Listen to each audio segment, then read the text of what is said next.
In 1944, Adolf Hitler personally approved the award of the Iron Cross, one of Nazi Germany's highest military honors, to a secret agent German intelligence believed had built one of the most valuable spy networks operating inside Britain. That same year, in a private, tightly guarded ceremony, the British government awarded that exact same man one of its own highest honors, for having spent years single-handedly feeding the German military a fabricated intelligence network that never actually existed, an elaborate deception that historians now believe played a direct role in the success of the D-Day landings. The Germans never learned the truth. The man they trusted completely, whose reports they treated as some of the most reliable intelligence available anywhere in wartime Britain, was entirely loyal to the Allies from the very beginning. He built an imaginary spy ring of 27 fictional agents, invented entirely from his own imagination, and ran it so convincingly that German intelligence never once suspected the truth for the rest of the war. This is the true story of Juan Pujol Garcia, the man British intelligence would come to call Garbo, considered by many historians to be the single most successful double agent of the entire Second World War, and a man whose path to becoming one of Britain's most valuable intelligence assets began with Germany rejecting him not once, but twice. Juan Pujol Garcia was born in Barcelona in 1912, a Spanish citizen whose early adult life offered almost no obvious indication of the extraordinary intelligence career that lay ahead of him. He came of age during the turbulent years of the Spanish Civil War, a brutal conflict that placed him at various points in circumstances that exposed him to the harsh realities of both fascist and communist governance. Experiences that appear to have shaped a deep, genuine personal conviction that both political extremes represented a serious threat to the kind of world he wanted to live in. By the time the Second World War began, Pujol had developed a strong personal moral opposition to Nazism specifically, a conviction that had little to do with any particular national loyalty to Britain, and everything to do with his own direct observation of what totalitarian rule actually looked like in practice. Motivated by this genuine ideological conviction, Pujol made a decision that would have struck almost anyone who knew him at the time as bizarre. Rather than simply holding private anti-fascist opinions, as many ordinary citizens across Europe did throughout the war without taking any direct action, Pujol decided he wanted to actively contribute to the Allied war effort, and specifically wanted to work as a spy against Nazi Germany. There was only one immediate problem. He had no intelligence training, no military background, no contacts within British or Allied intelligence services, and when he approached the British directly to offer his services, he was turned down entirely, with British officials showing no interest whatsoever in an unknown Spanish civilian with no relevant experience or credentials. Rather than abandoning his plan following this initial rejection, Pujol conceived of an audacious alternative approach. If the British would not accept him as a volunteer, he reasoned, perhaps he could first establish himself as a German agent, build a reputation and a body of apparent intelligence work within the German system, and then use that established position to approach the British again. This time offering himself not as an unproven volunteer, but as someone already embedded within German intelligence operations, who could be turned to work for the Allies instead. Pujol approached German intelligence officials directly, presenting himself as a Spanish official with access to British territory and a genuine willingness to spy for Germany. German intelligence, apparently seeing at least some potential value in a Spanish national who claimed plausible access to British information, agreed to recruit him, providing him with basic espionage training, a small amount of funding, and crucially, secret ink and coded communication methods intended to allow him to transmit intelligence reports back to his German handlers. Once he had established himself within Britain, there was, however, a fairly significant problem with this arrangement, one that reveals both Pujol's genuine audacity and the sheer improvisational nature of what he was about to attempt. He never actually traveled to Britain at all. Instead, relying entirely on library research, publicly available reference materials, guidebooks, and his own imagination, Pujol relocated to neutral Portugal and began fabricating detailed intelligence reports about British military activity, purporting to describe conditions and operations in locations he had, in reality, never visited, and knew only from maps, travel guides, and general geographic reference material available to any ordinary civilian. Remarkably, this entirely fabricated intelligence, based on nothing more than careful research and imaginative extrapolation, rather than any genuine access to British military information, proved convincing enough that German intelligence officials continued to accept and value his reports. Apparently, never seriously questioning how a single agent, working with such limited resources, could be generating such a steady, detailed stream of information. Pujol began inventing fictional sub-agents, supposed additional operatives supposedly recruited and run by him within various parts of Britain, individuals who existed nowhere except within his own increasingly elaborate fabricated intelligence network, further expanding the apparent scope and value of the operation his German handlers believed they were running. At one point during this period, Pujol's fabricated reports included details that, through pure coincidence rather than any genuine intelligence, happened to align closely enough with real events that his German handlers grew increasingly confident in his reliability, reinforcing their belief that they had recruited a genuinely valuable, well-placed asset inside British territory. When in reality, the entire operation was being conducted from a desk in Lisbon, by a man who had never once set foot in the country he claimed to be operating with him. Having successfully established himself as a German agent, Pujol made a second attempt to approach British intelligence, this time armed with concrete evidence of his established relationship with German intelligence services, including access to genuine German intelligence questions, coded communication protocols, and funding. Evidence that demonstrated he was not simply an unproven volunteer, but someone who had already successfully infiltrated German espionage operations. This time, British intelligence took considerably more serious notice, eventually bringing Pujol to Britain and formally recruiting him to continue and expand his deception operation, now working directly under British control and direction rather than operating independently. Once formally under British supervision, Pujol's fabricated intelligence network expanded dramatically in scope and sophistication, developing into what would become one of the most elaborate deception operations of the entire war. Working closely with British intelligence officers, Pujol continued building out his fictional network of sub-agents, eventually developing a cast of 27 entirely invented individuals, each with their own detailed background, personality, location, and area of supposed access, distributed across various parts of Britain in a way designed to convince German intelligence that Pujol was running a genuinely comprehensive, nationwide intelligence-gathering operation. This fictional network included characters like a supposed disgruntled Welsh nationalist with anti-British sympathies willing to provide intelligence out of political conviction, a fictional airline employee with access to information about British air operations, and various other invented personas, each carefully designed with plausible motivations, backgrounds, and access levels that would make sense to German intelligence officers evaluating the overall credibility and value of the network Pujol claimed to be running. Some of these fictional sub-agents were even given elaborate personal storylines over time, including one whose fabricated death from illness was reported to German handlers, complete with a supposed obituary and follow-up correspondence with the fictional agent's equally fictional widow.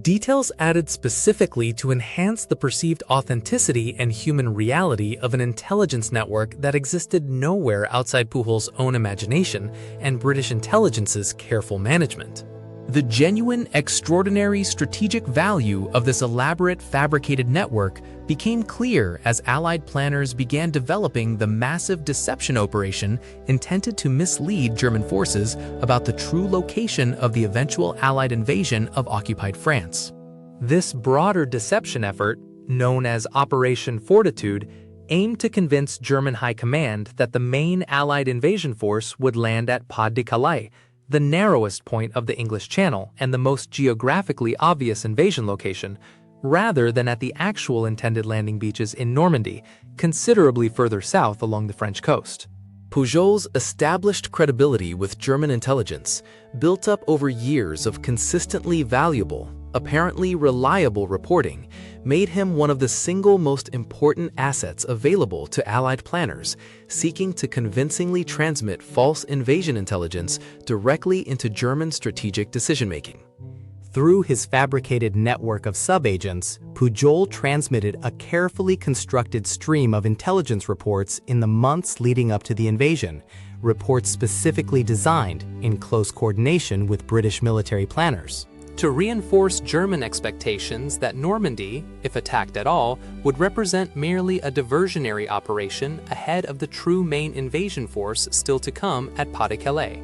Perhaps the single most consequential moment of Pujol's entire wartime career came in the hours immediately following the actual D-Day landings on June 6, 1944. Rather than immediately reporting the Normandy landings to his German handlers as the genuine main invasion, which would have been the obvious expected action of a trusted agent reporting significant military developments as quickly as possible, Pujol and his British handlers made a deliberate, carefully calculated decision to delay his report of the landings by several critical hours. And then to frame the report, once finally sent, in a way that emphasized the landings as a probable diversionary attack, rather than the genuine main Allied invasion effort.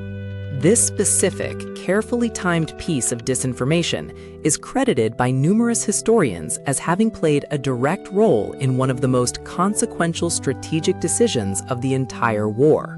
German commanders, including Adolf Hitler himself, continued to hold back significant German armored reserves stationed near Pas-de-Calais for critical days following the actual Normandy landings. Reserves that, had they been redeployed immediately to reinforce German defenses in Normandy, could potentially have inflicted far more serious damage on the vulnerable, still consolidating Allied beachhead in the critical early days following the invasion. This delay in German reinforcement, influenced significantly by the false intelligence picture Pujol and the broader Fortitude deception operation had spent months carefully constructing, is generally considered by military historians to have provided Allied forces with crucial additional time to establish and reinforce their Normandy beachhead before facing the full weight of German counterattack. Throughout this entire extended deception operation, spanning years of increasingly elaborate fabricated intelligence, Pujol's German handlers never once seriously suspected that they were being systematically deceived, a testament both to the sheer sophistication and consistency of the deception Pujol and his British handlers had constructed, and to a degree of genuine institutional overconfidence within German intelligence services regarding the reliability of an asset who had, by this point, been providing apparently valuable intelligence for years without any obvious indication of compromise or unreliability. In recognition of what German intelligence continued to believe was years of exceptionally valuable service, Adolf Hitler personally approved the award of the Iron Cross, one of Nazi Germany's significant military honors, to Pujol in 1944. An extraordinary irony, given that the entire body of intelligence work being honored had been systematically fabricated from the very beginning, specifically to deceive the very government now honoring him.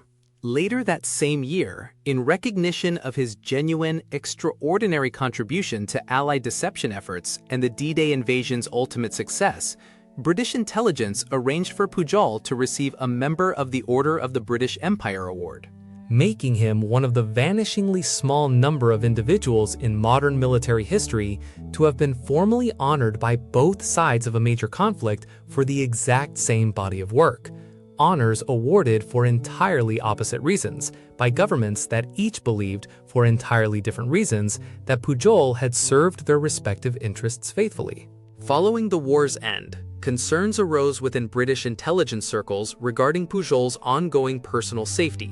given that surviving German intelligence officials or sympathizers, upon eventually learning the true nature of the deception that had been run against them for years, might potentially seek retribution against the man who had so thoroughly and consequentially deceived them throughout the war. To protect Pujol from this potential danger, British intelligence assisted in arranging for his relocation to Venezuela under an assumed identity and helped circulate a fabricated account of his death, reportedly from malaria contracted while traveling in Africa. A cover story specifically intended to ensure that any surviving German intelligence contacts or sympathizers would believe Pujol had already died of natural causes, eliminating any perceived need or opportunity for retaliation against a man they would now believe was no longer alive. Pujol lived out the following decades in genuine, complete obscurity, maintaining his fabricated death and his new identity so thoroughly that even his own family reportedly remained unaware for many years of his continued survival and the true extent of his extraordinary wartime activities. It was not until the early 1980s, nearly 4 decades after the war's end, that a British historian researching the D-Day deception operations succeeded in tracking Pujol down, still alive and living quietly in Venezuela, and persuaded him to finally speak publicly, for the first time, about his genuinely remarkable wartime experiences. Pujol's reemergence into public awareness in 1984 brought him a degree of public recognition and formal honor that had been entirely denied to him during the decades of enforced secrecy and hidden identity following the war's end. He was invited to Britain, where he was received with considerable ceremony and formally honored for his wartime service, and he was also able, for the first time in decades, to visit Normandy itself and participate in commemorative events marking the anniversary of the D-Day landings his own deception work had helped make possible. A profoundly moving experience for a man who had spent so many years unable to acknowledge, even to his closest family members, the true nature of what he had accomplished during the war. Pujol passed away in Venezuela in 1988, having lived to see at least a portion of the genuine historical recognition his extraordinary wartime contributions deserved, following decades during which his own personal safety had required him to remain, in the eyes of virtually everyone who had known him, already dead. Military historians who have studied the full scope of his wartime activities in the years since his story became publicly known have consistently ranked him among the most successful and consequential intelligence operatives of the entire Second World War, a judgment reflecting not simply the sheer audacity and creativity of the deception he constructed, but its genuinely significant, well-documented contribution to the ultimate success of the D-Day landings, and, by extension, the broader Allied victory in Europe. What makes Pujol's story particularly remarkable, beyond the sheer scale and success of the deception itself, is the genuinely improbable path that led him there in the first place. A Spanish civilian with no formal intelligence training or experience, initially rejected by the very government he wanted to serve, who succeeded through nothing more than sheer creativity, patience, and an extraordinary talent for sustained, detailed fabrication in constructing one of the single most consequential deception operations of the entire war.